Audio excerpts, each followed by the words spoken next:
Hey everyone, today we'll be going over LeetCode problem 112, path sum.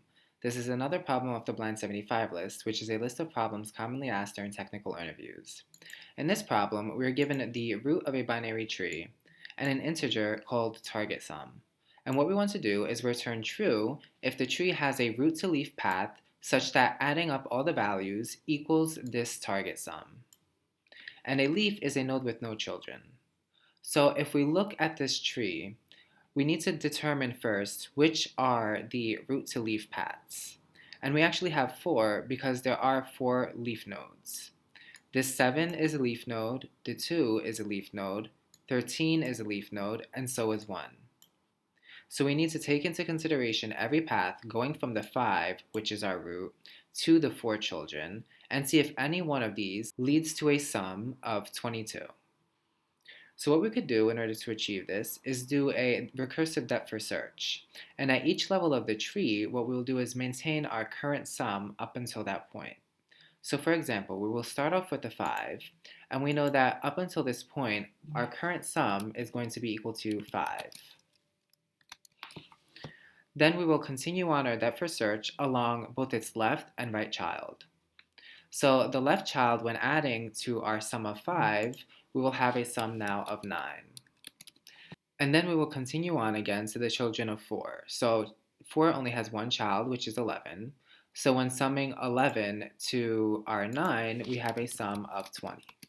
And then we will go and repeat the same for the 2 children of 11, which are both leaf nodes.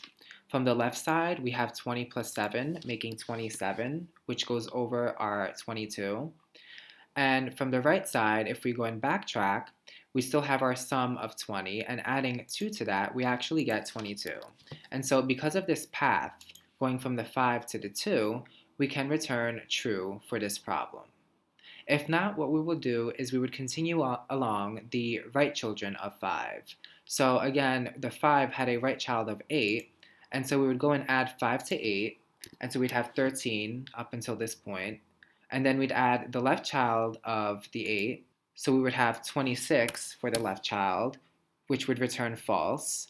And for the right child, we'd add 4 to the 13, making 17, and then 18 adding the leaf node.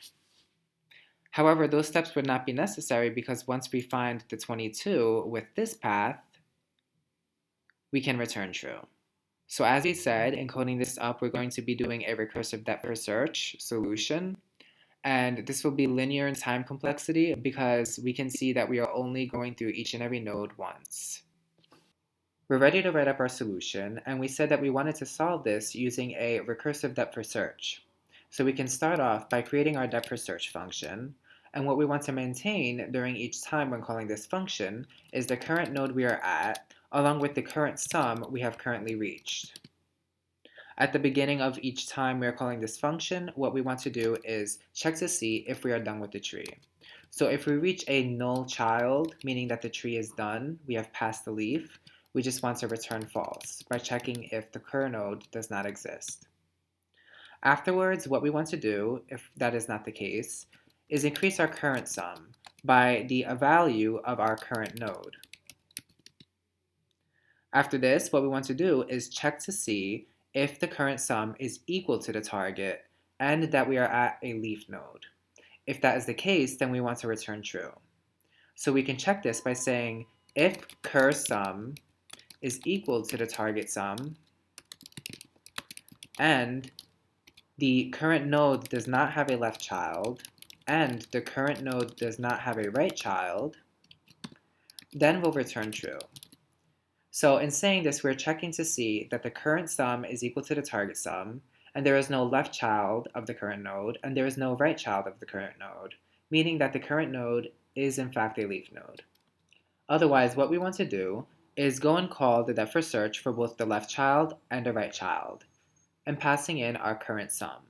So we can say depth first search, cur node.left, cur sum, or depth first search, cur node.right, cur sum. And in adding this or between the two calls, as long as one of these depth first searches returns true, we can return true for our entire main function. At the end, outside of this depth first search, all we want to do is go and call this depth first search itself, by passing in the root and the initial sum, which will be 0. So let's make sure this runs. And we see that it works. Thank you so much for watching this video. If you enjoyed it, please like it and subscribe to my channel. I'll see you on the next one.